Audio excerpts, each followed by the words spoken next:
Fala, moçada, beleza? Professor Flávio Milhomem, e eu quero te fazer uma pergunta. Segura aí. Você sabe o que é um crime de responsabilidade? Olha só, ao contrário do que muitos imaginam, o crime de responsabilidade, na realidade, não é um crime. Não encontra previsão em lei penal e nem as consequências são aquelas próprias do direito penal. Cuida-se verdadeiramente de uma infração político-administrativa que gera consequências, mas de natureza política e que não está a cargo do Poder Judiciário a análise da sua presença, mas sim do Senado Federal por expressa disposição do artigo 52 da Constituição Federal. E eu quero abordar algumas condutas que constituem crime de responsabilidade para que você possa interpretar de forma adequada as notícias. Então, joga aí na tela, vai lá. Muito bem. Crime de responsabilidade é uma ação ilícita cometida por um agente político. E ao contrário do que o nome indica, o crime de responsabilidade não é considerado um crime, mas sim uma infração político-administrativa que traz como consequência a perda de cargo com inabilitação até 5 anos para o exercício de qualquer função pública, que é imposta pelo Senado Federal nos processos contra o presidente da República ou ministros de Estado, contra ministros do STF ou contra o Procurador-Geral da República. E são crimes de responsabilidade as condutas descritas na Lei nº 1079 de 50.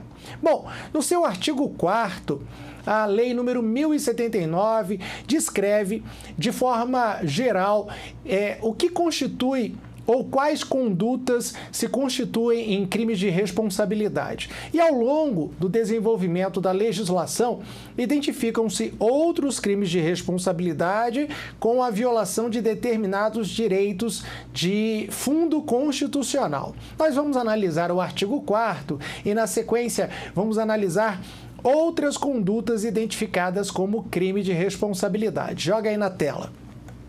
O artigo 4º da Lei nº 1079/50 traz a seguinte redação: são crimes de responsabilidade os atos do presidente da República que atentarem contra a Constituição Federal, especialmente contra a existência da União, o livre exercício do poder legislativo, do poder judiciário e dos poderes constitucionais dos Estados, o exercício dos direitos políticos individuais e sociais, a segurança interna do país, a probidade na administração, a lei orçamentária, a guarda e o legal emprego dos dinheiros públicos, o cumprimento das decisões judiciárias.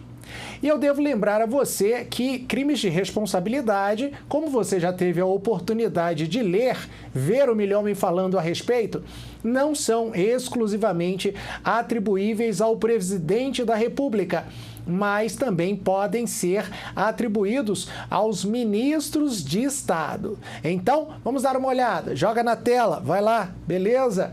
Olha o que diz o artigo 7º. São crimes de responsabilidade contra o livre exercício dos direitos políticos, individuais e sociais. Eu separei aqui algumas condutas. Número 1. Impedir por violência, ameaça ou corrupção o livre exercício do voto. Número 4. Utilizar o poder federal para impedir a livre execução da lei eleitoral. Número 5. Servir-se das autoridades sob sua subordinação imediata para praticar abuso do poder ou tolerar que essas autoridades o pratiquem sem repressão sua. Número 6. Subverter ou tentar subverter por meios violentos a ordem política e social. Número 7. Incitar militares à desobediência à lei ou infração à disciplina. E número 8. Provocar animosidade entre as classes armadas ou contra elas, ou delas contra as instituições civis. Vem cá comigo. Nós estamos diante do desenvolvimento de uma comissão parlamentar de inquérito que apura possíveis crimes de responsabilidade praticados pelas autoridades públicas no processo de aquisição de vacinas para enfrentamento da pandemia. E nós temos também a determinação ou sugestão da ministra Rosa Weber, do Supremo Tribunal Federal, para que o Ministério Público Federal instaure procedimento investigativo visando a análise da responsabilidade penal do presidente da República. Agora, não especificamente tratando de crime de responsabilidade, mas sim de infração penal, já que, de acordo com o artigo 102 da Constituição Federal, cabe ao Supremo Tribunal Federal, por competência originária, em razão de foro por prerrogativa de função, a analisar a responsabilidade penal do presidente da República, cabendo ao Ministério Público Federal formar o seu convencimento quanto à existência da materialidade delitiva e dos indícios mínimos de autoria que possibilitem o ajuizamento da ação penal.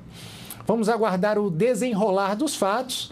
Analise com um olhar crítico as notícias que estão sendo veiculadas, procure conhecer todas e conheça o aparato jurídico do Estado brasileiro para enfrentar este problema que é o crime de responsabilidade e a conduta criminal quando praticada pelo presidente da República, obviamente analisada nesta oportunidade sob um ponto de vista eminentemente teórico e acadêmico.